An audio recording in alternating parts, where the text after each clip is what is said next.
Hello and welcome to Covenant to Life and the Homeward Bound series. I'm Lloyd Willard. I'm Roxy Quam. I'm Tom Winchester. Greetings to each of you in the name of our Creator and Father, Yahuwah. Today's subject is the Abrahamic covenant. This is part 1. If you have not yet had the opportunity to review the covenant with Noah or the Pillars of Covenant studies, I would like you to consider viewing these prior to this study. The Pillars module presents a methodology for viewing covenant to help you understand it very quickly. Viewing the Pillars module will be quite helpful as we examine this and subsequent scriptural covenants. There are several segments dedicated to the Abrahamic covenant. Abraham is such an important scriptural personality that over 1/4 of the book of Genesis describes his life. We first meet Abraham under the name of Abram in Genesis 11, and he dies in Genesis 25.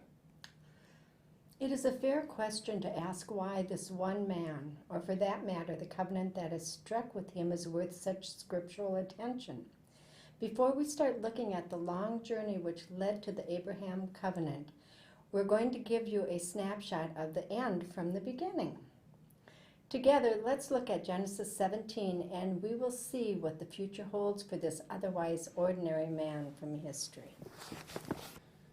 Genesis chapter 17, verses 1 through 4. When Abram was 90 years old and 9, Yahuwah appeared to Abram and said unto him, I am El Shaddai, walk before me and be you perfect. Now I will make my covenant between me and you, and will multiply you exceedingly.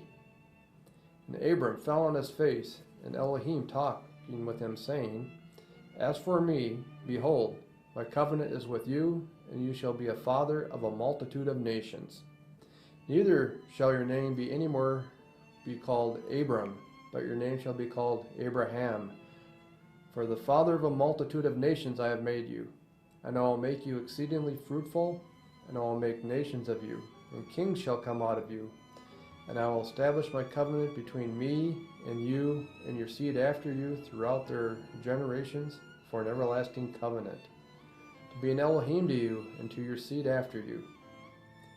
And I will give unto you and to your seed after you the land of your sojournings, all the land of Canaan, for an everlasting possession, and I will be their Elohim. And Elohim said unto Abraham, And as for you, you shall keep my covenant, you and your seed after you throughout their generations. This is my covenant which you shall keep between me and you and your seed after you. Every male among you shall be circumcised.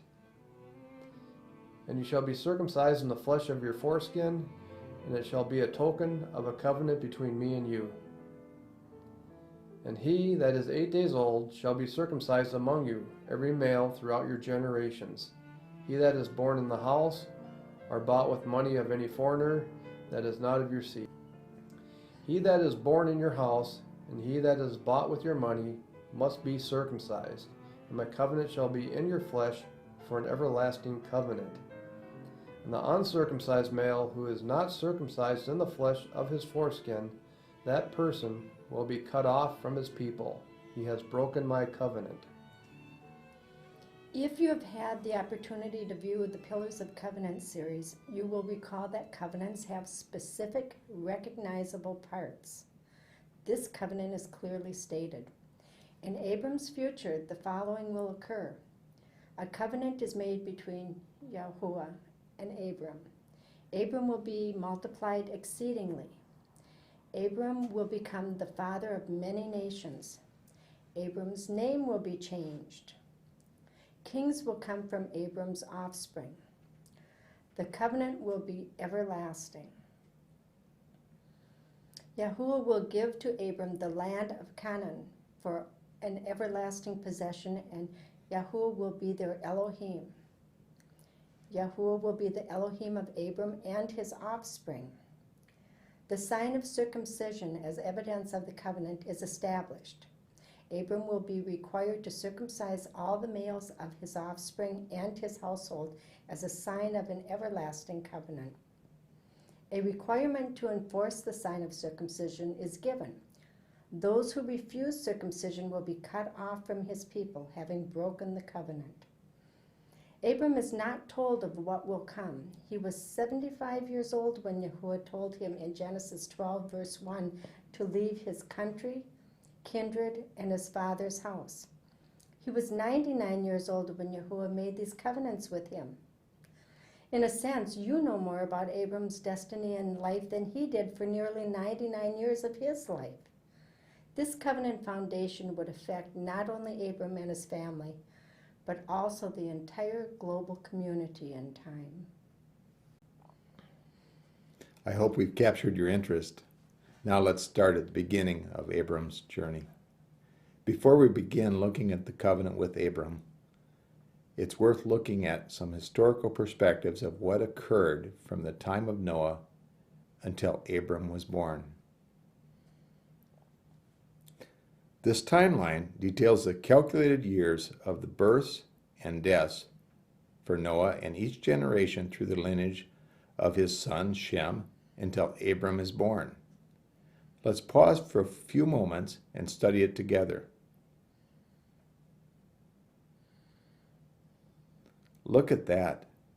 Did you notice that within the bloodline of Noah, through Shem, it appears that there were at least 9 generations alive simultaneously for a short time? Noah, party to the first detailed covenant in Scripture, lived perhaps until the 10th generation grandson, Abram, was born, and that this would be the one through whom the next covenant would be carried forward.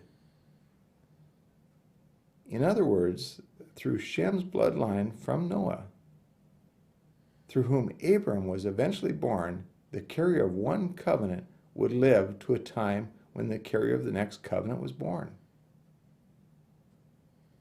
Here's one more important point, or event on the timeline.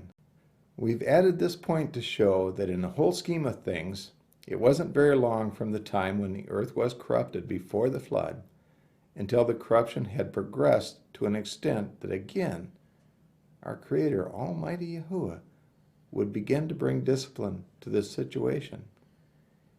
In this case, it was done by confounding the language of those on earth and dispersing them. Also, in about 200 years, the evidence of Yahuwah's continued effort to reconcile humanity to himself would again begin to be evident as our Heavenly Father initiates the next chapter, the Yahuwah-Abraham covenant. Our introduction to Abram begins in Genesis 11, verse 27, starting with Abram's parents, Terah. A man of covenant, Abraham. Have you ever heard the saying, not all who wander are lost? This was certainly the case with Abraham. Let's read Genesis 11, starting with verse 26.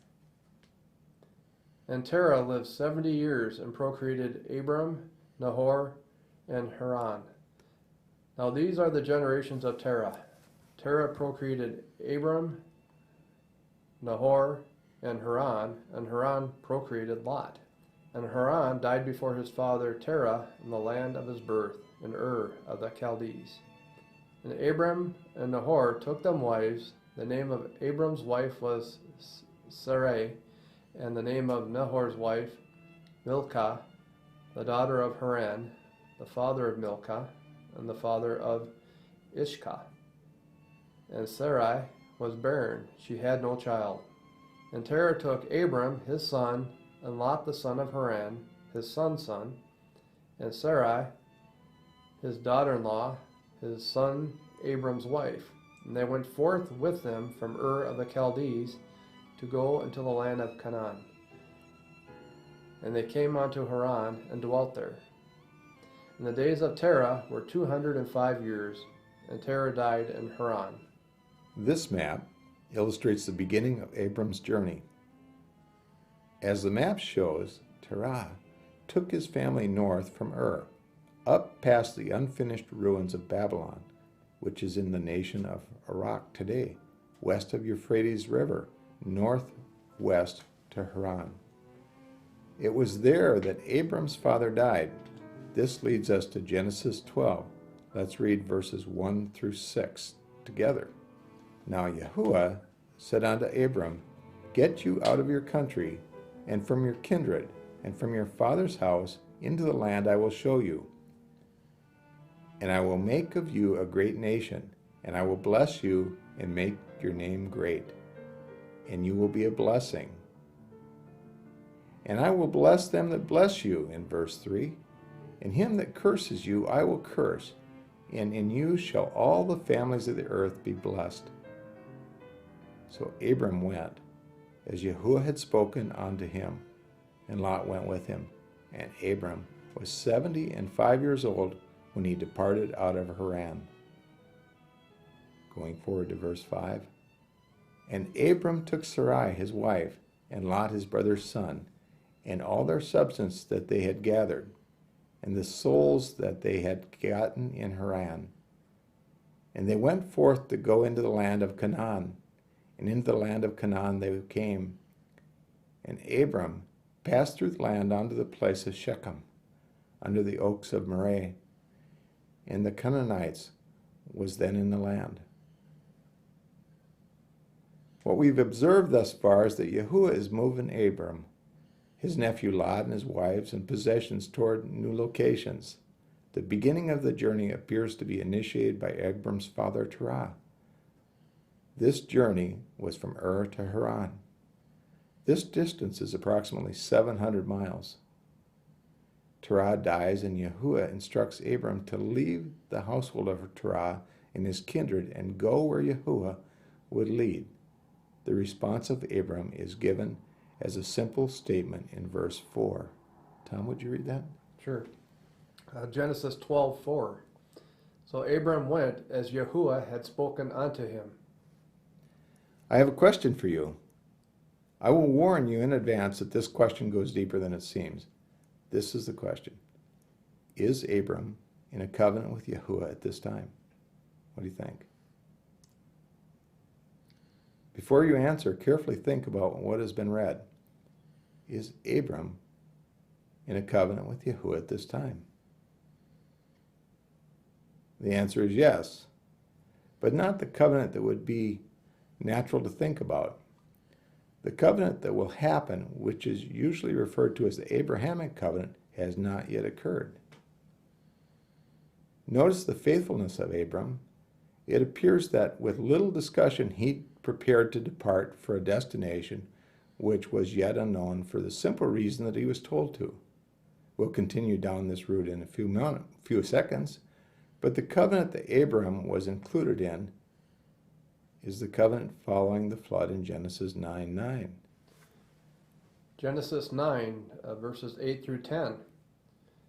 And Elohim spoke to Noah and to his sons with him, saying, And I, behold, I establish my covenant with you and with your seed after you, and with every living creature that is with you, the birds, the cattle, and every beast of the earth with you, of all that go out of the ark, even every beast of the earth.